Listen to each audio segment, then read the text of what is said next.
പ്രിയ മിത്രങ്ങളെ, നമസ്കാരമുണ്ട്. ഇന്നത്തെ പുതിയ കഥയിലേക്ക് എൻ്റെ എല്ലാ സുഹൃത്തുക്കൾക്കും സ്വാഗതം. കഥ ആരംഭിക്കാം. മാളു, സാമോലാണ്. എൻ്റെ നമ്പറിൽ നിന്ന് വിളിച്ചാൽ നീ അറ്റൻഡ് ചെയ്യില്ലെന്നറിയാം. പറഞ്ഞു തീരുന്നതിന് മുൻപ് നീ കട്ട് ചെയ്യരുത് പ്ലീസ്.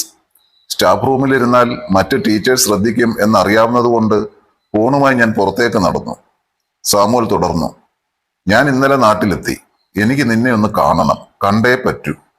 അതും ഇന്ന് തന്നെ. നീ ഹാഫ് ഡേ ലീവ് എടുക്കണം. ഉച്ചയ്ക്ക് മുമ്പേ ഞാൻ അവിടെ എത്തും. മുന്നേ പറഞ്ഞാൽ നീ എന്തെങ്കിലും പറഞ്ഞ് ഒഴിവാക്കും എന്നുറപ്പുള്ളത് കൊണ്ടാണ് ഇപ്പോൾ വിളിക്കുന്നത്. ഒറ്റ ശ്വാസത്തിൽ സാമുവൽ പറഞ്ഞു തീർത്തു. ഞാൻ വരില്ല, എനിക്ക് ആരെയും കാണണ്ട. നീ വരും, എനിക്ക് പറയാനുള്ളത് കേൾക്കും. അടുത്ത മാസത്തേക്ക് സാക്ഷനായിരുന്ന ലീവ് ക്യാൻസലാക്കി ഇപ്പോൾ ഞാൻ ഇത്രയും ദൂരം വന്നത് നിന്നെ കാണാൻ വേണ്ടി മാത്രമാണെങ്കിൽ കണ്ടിട്ടേ ഞാൻ പോകൂ. അതും പറഞ്ഞ് കോൾ കട്ടായി. നിറഞ്ഞു വരുന്ന കണ്ണുകൾ ആരും കാണാതിരിക്കാൻ കോഫി കുടിക്കാൻ എന്ന പേരിൽ ക്യാൻറ്റീനിലേക്ക് നടന്നു. കോഫിയുമായി ഒഴിഞ്ഞൊരു മൂലയിൽ സ്ഥലം പിടിച്ചപ്പോഴേക്കും നൂല് പൊട്ടിയ പട്ടം പോലെ മനസ്സ് ഭൂതകാലത്തേക്ക് പറന്നിരുന്നു. മല കയറി കാട് വെട്ടിപ്പിടിക്കാൻ വന്ന കാലം തൊട്ട് അപ്പനും തോമച്ചാനും ആത്മമിത്രങ്ങളാണ്. അവരുടെ ആ സൗഹൃദം മക്കളിലൂടെയും തുടർന്നു. LKG തൊട്ട് പഠിക്കുന്നതും കളിക്കുന്നതും കുരുത്തക്കേട് കാണിക്കുന്നതുമെല്ലാം ഞാനും സില്ലയും ഒരുമിച്ച്. അങ്ങനെ സ്നേഹിച്ചും തല്ലുകൂടിയും നടക്കുന്നതിനിടയിലാണ് ഞങ്ങൾ 8ാം ക്ലാസ്സിലേക്ക് ജയിച്ച സമയത്ത് തോമാച്ചായന്റെ പെങ്ങടെ മോൻ സാമുവൽ മാത്യു ഞങ്ങളുടെ ഇടയിലേക്ക് ഇടിച്ചു കയറി വരുന്നത്. +2 അഡ്മിഷൻ അമ്മാച്ചന്റെ വീടിനടുത്ത് കിട്ടിയ സാമുവലും പിന്നെ ഞങ്ങളിൽ ഒരാളായി. മാളു സാമുവലിന് എന്നും അമ്മുവായിരുന്നു. കളിയും ചിരിയുമായി കാലം കടന്നുപോയി. സാമുവൽ +2 കഴിഞ്ഞവന്റെ പാട്ടിന് പോയി. ഞാനും സില്ലയും 10ഉം കഴിഞ്ഞ് +2 വരെ ഒന്നിച്ചായിരുന്നു. ശേഷം ഞാൻ നാട്ടിൽ ഡിഗ്രിക്കും അവള് നേഴ്സിങ്ങിന് ബാംഗ്ലൂർക്കും പോയതോടെ വല്ലപ്പോഴുള്ള ഫോൺ കോളുകളായിരുന്നു ആശ്വാസം. അതിനിടയിൽ സാമുവൽ ആർമിക്ക് സെലക്ഷൻ കിട്ടിയെന്നും ട്രെയിനിങ്ങിന് പോയെന്നുമൊക്കെ അവളിലൂടെ ഞാൻ അറിഞ്ഞു. പഠിത്തവും പുതിയ സൗഹൃദങ്ങളുമൊക്കെയായി ജീവിതം മറ്റൊരു ദിശയിലേക്ക് നീങ്ങി. കാലം കടന്നുപോയി. PG സെക്കൻഡ് ഇയർ പഠിക്കുന്ന സമയത്താണ് റോയ്ച്ചനുമായുള്ള സില്ലയുടെ കല്യാണം. സെമസ്റ്റർ എക്സാം ആയതുകൊണ്ട് കല്യാണത്തിന് അവൾ ഇളവ് തന്നു. പക്ഷേ എൻഗേജ്മെന്റിന് ചെന്നേ പറ്റൂ. നാളുകൾ കൂടിയ ആ പഴയ ടീമിനെയൊക്കെ കണ്ട് ഓളത്തിലും ബഹളത്തിലും നടക്കുന്നതിനിടയിലാണ് അമ്മു ഓർമ്മയുണ്ടോ എന്ന ചോദ്യവുമായി 6 അടി പൊക്കത്തിലൊരു മനുഷ്യൻ. രൂപവും ഭാവവും ഒക്കെ മാറിയിരുന്നെങ്കിലും അമ്മു എന്ന വിളിയിൽ തന്നെ ആളെ തിരിച്ചറിഞ്ഞിരുന്നു ഞാൻ. എന്നെ അങ്ങനെ വിളിച്ചിട്ടുള്ള ഒരേ ഒരാൾ സാമുവലാണല്ലോ. പറയാൻ വിശേഷങ്ങൾ ഏറെയായിരുന്നു. ട്രെയിനിങ് കഴിഞ്ഞതും ഇപ്പോൾ ഹിമാചൽ പോസ്റ്റഡ് ആണെന്നും തുടങ്ങി ഞങ്ങൾ അന്ന് പിരിഞ്ഞതിൽ പിന്നെയുള്ള ഒരുപാട് കഥകൾ. കോളേജ് കഥകൾ പൊടിപ്പും തൊങ്ങലും വെച്ച് പറഞ്ഞ് ഞാനും ചിലച്ചുകൊണ്ടിരുന്നു. പിന്നീട് വല്ലപ്പോഴുമുള്ള ഫോൺ വിളികളിലൂടെ ആ ബന്ധം മുൻപോട്ട് പോകുന്നതിനിടയിൽ എക്സാം കഴിഞ്ഞൊരു ദിവസം ഉള്ളിൽ എന്നോടുള്ള ഇഷ്ടം സാമുവൽ തുറന്നു പറഞ്ഞു.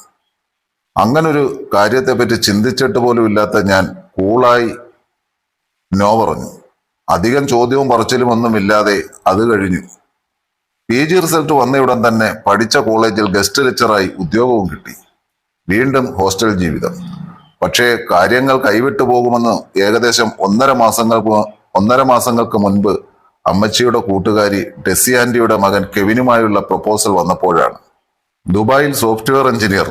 ക്രിസ്മസിന് ലീവിന് വരുമ്പോൾ പെണ്ണ് കാണൽ തീരുമാനിക്കുന്നു. എനിക്കൊഴിച്ച എല്ലാവർക്കും സന്തോഷം. മനസ്സിലാണെങ്കിൽ ഒരു നീറ്റൽ, എന്തോ കൊളുത്തി വലിക്കുന്നത് പോലെ. രണ്ടും കൽപ്പിച്ച് ചങ്കും ചങ്കടിപ്പുമായ അപ്പനോട് സാമുവൽ പറഞ്ഞതും ഞാൻ നിരസിച്ചതും ഇപ്പോൾ ഉള്ള നീറ്റലുമൊക്കെ അവതരിപ്പിച്ചു. പക്ഷെ ഇപ്പോഴും സാമുവലിനെ ഇഷ്ടമാണോ എന്ന ഉറപ്പും എനിക്കില്ല. ഒരു പൊട്ടിച്ചിരിയായിരുന്നു അപ്പന്റെ ഉത്തരം. രണ്ടാളും സംസാരിച്ച് ഒരു തീരുമാനമെടുക്കുവാണെങ്കിൽ അപ്പന് വിരോധമില്ല. പഠിച്ചവരാണ്, സ്വന്തം കാലിൽ നിൽക്കുന്നവരാണ്. ആദ്യം നിങ്ങൾ സംസാരിക്ക്, ബാക്കി പിന്നെയല്ലേ. അപ്പൻ ധൈര്യം തന്നു. രണ്ടും കൽപ്പിച്ച് സാമുവലിനെ വിളിച്ച് എനിക്ക് വന്ന പ്രപ്പോസലിനെ പറ്റി പറഞ്ഞെങ്കിലും എന്റെ മനസ്സിലുള്ള ഇഷ്ടം ഞാൻ ഒളിച്ചു വെച്ചു. ഓൾ ദി ബെസ്റ്റ് പറഞ്ഞൊരു ആശംസയായിരുന്നു സാമുവലിന്റെ മറുപടി. ഒപ്പം അവനും ചില പ്രപ്പോസൽസ് വരുന്നുണ്ടെന്നും വൈകാതെ കിട്ടുമെന്നും നാട്ടിലുണ്ടെങ്കിൽ എന്റെ കല്യാണത്തിന് വരാമെന്നും ഒക്കെ കേട്ടപ്പോൾ കലിയോടെ ഞാൻ ഫോൺ വെച്ചു. അതൊന്നും സെറ്റാകില്ലപ്പാ, അമ്മച്ചി പറഞ്ഞ ആലോചന തന്നെ നോക്കാം എന്ന അപ്പന് ഞാൻ മറുപടി കൊടുത്തു. സാമുവൽ എന്നെ വാശി പിടിപ്പിക്കാൻ ചെയ്തതാണെന്നും പറഞ്ഞ് തോമച്ചായന്റെ വക ഡയറക്റ്റ് പ്രപ്പോസൽ വന്നിട്ടും നോ ആയിരുന്നു എന്റെ മറുപടി. ആലോചിക്കാൻ എല്ലാവരും പറഞ്ഞിട്ടും വാശിയായിരുന്നു എനിക്ക്. ആവശ്യമില്ലാത്ത വാശിയാണെന്ന് അറിഞ്ഞുകൊണ്ട് തന്നെ ഒരു പക്വതയും കാണിക്കാതെ തീരുമാനത്തിൽ ഞാൻ ഉറച്ചു നിന്നു. തെറ്റിദ്ധാരണ മാറ്റാൻ പലവട്ടം സാമുവൽ ശ്രമിച്ചു. കേൾക്കാൻ ഞാൻ തയ്യാറായിരുന്നില്ല. പക്ഷേ ഈഗോയിൽ പൊതിഞ്ഞു മറച്ചുപിടിച്ച ആ ഇഷ്ടം എനിക്ക് ഒരിക്കലും മനസമാധാനം തന്നിരുന്നില്ല.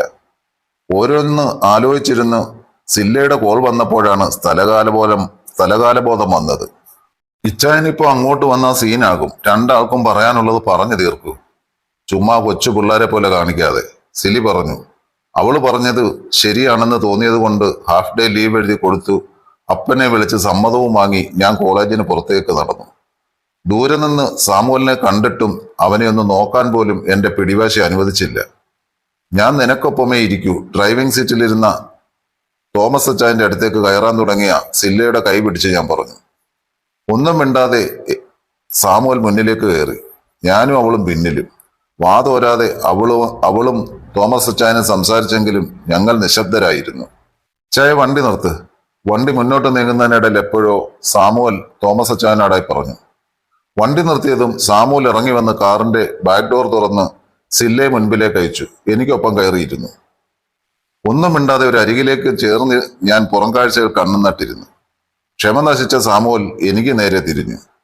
ഡി ഉണ്ടമറിയേ, എനിക്ക് വേറെ പെണ്ണ് കിട്ടാത്തത് കൊണ്ടൊന്നുമല്ല. ഭ്രാന്ത് പിടിക്കണ പോലെ ഞാൻ നിന്നെ അങ്ങ് ഇഷ്ടപ്പെട്ടു പോയി. അത് ഇന്നോ ഇന്നലെയൊന്നുമല്ല. അന്ന് നീ ഫുൾപ്പാവാടയിട്ട് രണ്ടു ഭാഗത്തുകൂടി മുടി പിന്നിട്ട് നടക്കുന്ന കാലത്ത് തുടങ്ങിയ ഇഷ്ടമാണ്. അന്ന് തുറന്നു പറയാഞ്ഞത് അത് പ്രായത്തിന്റെ ചാബല്യമാണോ എന്ന തോന്നലില്ല. എല്ലാം ഇവൾക്കറിയാം. പലവട്ടം ഇവൾ എന്നോട് എല്ലാം പറയാൻ പറഞ്ഞതാ. പക്ഷേ വേണ്ട, പഠിക്കട്ടെ, ജോലിയാകട്ടെ, പ്രേമിക്കാനും ജീവിക്കാനും ഒക്കെ സമയം ധാരാളം ബാക്കിയുണ്ട്. ഇങ്ങനൊക്കെ ആയിപ്പോയി. പക്ഷെ പഠിത്തത്തിൽ ഡിസ്ട്രക്ഷൻ വന്നാൽ നീ എനിക്കുള്ളതാണെന്നുള്ളൊരു കോൺഫിഡൻസ് എന്തോ എനിക്കുണ്ടായിരുന്നത്. നീ വേറെ ആരെങ്കിലും പ്രേമിച്ചാലോ എന്നൊക്കെ ഇവള് പറഞ്ഞതിനെ ഇളക്കിയിട്ടും എന്തോ ആ വിശ്വാസം അങ്ങനെ തന്നെ ഇരുന്നു. നിന്റെ മനസ്സിൽ നിന്ന് എന്നോടുള്ള ഇഷ്ടം തോണ്ടി പുറത്തിടാനാ ഞാനന്ന് നീ വിളിച്ചപ്പോ അങ്ങനെയൊക്കെ പറഞ്ഞത്. പൊന്നുമോളെ, 16-ാമത്തെ വയസ്സ് തൊട്ട് എന്റെ പെണ്ണിന്റെ മുഖം എന്നത് എനിക്ക് നിന്റെ ഉണ്ടമുഖമാ. നിന്നെ എന്നേക്കാൾ മനസ്സിലാക്കാൻ സ്നേഹിക്കാൻ ആർക്കും പറ്റത്തില്ലടി. അത്രയ്ക്ക് ഇതിൽ കൂടുതൽ മനസ്സ് തുറന്ന് കാണിക്കാനും പൈങ്കിളിയാകാനും ഒന്നും എനിക്കറിയത്തില്ല. ആ പറഞ്ഞതൊന്നും പെട്ടെന്നൊരു വികാരത്തിന്റെ പുറത്തുള്ള പ്രകടനമല്ല എന്നെനിക്ക് ഉറപ്പായിരുന്നു. കുറച്ചു നേരത്തെ മൗനത്തിന് ശേഷം സാമുവൽ തുടർന്നു. അമ്മു, സോറി മോളെ, പെട്ടെന്ന് വന്ന ദേഷ്യത്തിൽ ഞാൻ എന്തൊക്കെയോ.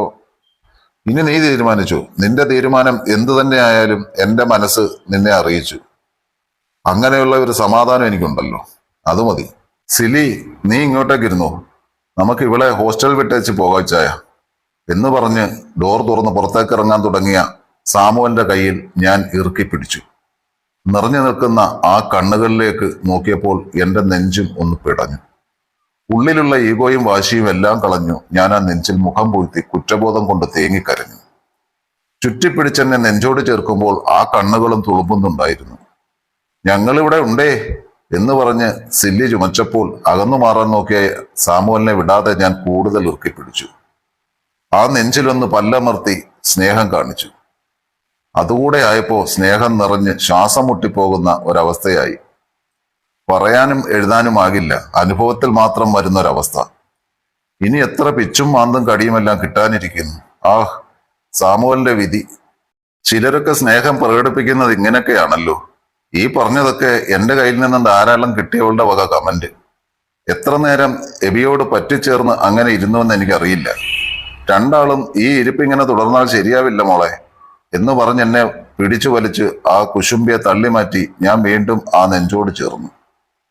ഈ പ്രേമം ഇത്ര പൈങ്കിളിയാണോ എന്ന് ചോദിച്ച സില്ലയെ ഞാൻ അവഗണിച്ചു. ആ നിമിഷത്തിൽ ആരും ഒന്നും എനിക്ക് പ്രശ്നമായിരുന്നില്ല. നിന്നെ ഇവിടെ വിട്ടേച്ചിനി ഞാൻ എങ്ങനെ തിരിച്ചു പോകും പെണ്ണെ എന്ന് കുസൃതിയോടെ ചോദിച്ച എന്റെ നെറുകയിൽ അവൻ ചുണ്ടു ചേർത്തു. ഇത്രയ്ക്ക് അസ്ഥിക്ക് പിടിച്ച സ്നേഹം ഒളിച്ചു വെച്ചാണോ കൊച്ചേ ഈ കാട്ടിക്കൂട്ടിയതൊക്കെ എന്ന് ചോദിച്ചായിരുന്നു തോമസ് അച്ചായൻ എന്നെ കളിയാക്കിയത്. പിടിവാശി വെച്ച് രണ്ടാളും രണ്ട് ജീവിതത്തിലേക്ക് പോയിരുന്നെങ്കിൽ ഒന്ന് ആലോചിച്ച് നോക്കിയേ. ഇച്ചായൻ പറഞ്ഞപ്പോൾ കുറ്റബോധത്തോടെ മുഖം കുനിച്ചിരിക്കാനേ എനിക്കായുള്ളൂ. അല്ലിച്ചായ, എന്നാണേലും പെണ്ണ് കാണല് നടന്നാൽ പോലും അടുത്ത മാസം ഇച്ചായൻ വരുന്നതിന് മുന്നൊന്നും ഇവളെ ആരും കെട്ടിക്കൊണ്ടു പോകത്തില്ലായിരുന്നു. പിന്നെ എന്നാത്തിനായിരുന്നു ഈ ഓട്ടപ്പാച്ചിൽ? സില്ല ചോദിച്ചപ്പോൾ മറുപടി അറിയാനുള്ള കൗതുകത്തോടെ ഞാനും ആ മുഖത്തേക്ക് നോക്കി. ഒരു പെണ്ണിനെ വന്ന് കണ്ട് ഇഷ്ടപ്പെടുമ്പോൾ തൊട്ട് ആണിന്റെ മനസ്സിൽ സ്വപ്നങ്ങൾ മുളപൊട്ടാൻ തുടങ്ങും. വിവാഹം ഉറപ്പിച്ച ശേഷം അല്ലെങ്കിൽ എൻഗേജ്മെന്റും കഴിഞ്ഞ് കല്യാണപ്പന്തൽ നിന്നൊക്കെ വേറൊരാൾക്കൊപ്പം പോകുന്നത് സിനിമയിലും കഥയിലുമൊക്കെ കാണാനും വായിക്കാനും ഒക്കെ സുഖം കാണും. പക്ഷെ യഥാർത്ഥത്തിൽ അത് അനുഭവിക്കുന്നവന്റെ മാനസിക ബുദ്ധിമുട്ട്, പ്രേമവും തല്ലും വഴക്കുമൊക്കെ നമ്മുടെ കാര്യം. അതിന് മറ്റൊരാളെ ബലിയാടാക്കണോ? അതുകൊണ്ട് തന്നെയാ മോഹിപ്പിച്ച ഒരാളെ വഞ്ചിക്കരുതെന്ന് കരുതി തന്നെയാ ഞാൻ ഓടി വന്നത്. എനിക്കറിയാമായിരുന്നു ഞാനൊന്ന് നേരിട്ട് സംസാരിച്ചാൽ തീരുന്ന വാശി ഇവൾക്കുള്ളെന്ന്. അതിനിടയിലേക്ക് വേറൊരാളെ വലിച്ചിട്ട് ബുദ്ധിമുട്ടിക്കാൻ തോന്നിയില്ല. പിന്നെ എന്റെ പെണ്ണങ്ങനെ മറ്റൊരുത്തന്റെ മുന്നിൽ ഒരുങ്ങിക്കെട്ടി നിൽക്കുന്നത് എനിക്ക് ഇഷ്ടമല്ലാന്ന് കരുതിക്കോ? അതിലെന്റെ സ്വാർത്ഥത കൂടി ഉണ്ടെന്ന് വെച്ചു.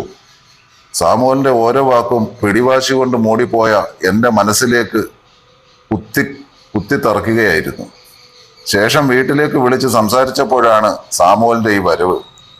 ആത്മസ്നേഹിതന്മാരുടെ കൂടെ അറിവോടെ ആയിരുന്നു എന്ന് മനസ്സിലായത്. എന്നതായാലും എല്ലാവർക്കും ഹാപ്പി. കളിയും ചിരിയും കഴിഞ്ഞ് മനസ്സില്ലാ മനസ്സോടെയാണ് എന്നെ ഹോസ്റ്റലിലാക്കി സാമുവൽ മടങ്ങിയത്. എൻ്റെ അവസ്ഥയും മറ്റൊന്നായിരുന്നില്ല. ഹോസ്റ്റലിലേക്ക് നടക്കുമ്പോൾ മുഴുവൻ സാമുവലിന്റെ വാക്കുകളായിരുന്നു മനസ്സിൽ. നമ്മുടെ സ്വാർത്ഥതയ്ക്ക് വേണ്ടി മറ്റൊരാളുടെ ഇമോഷൻസ് ഇട്ട് തട്ടിക്കളിക്കരുതെന്നൊരു വലിയ പാഠമായിരുന്നു സാമുവൽ പകർന്നു തന്നത്. എല്ലാ ഈഗോയും വലിച്ചെറിഞ്ഞ് ഒരുപാട് സ്വപ്നങ്ങളുമായി പ്രണയാർദ്രമായ മനസ്സുമായി ഞാൻ മുന്നോട്ട് നടന്നു. സാമുവലിന്റെ സ്വന്തം, അവന്റെ മാത്രം അമ്മുവായി.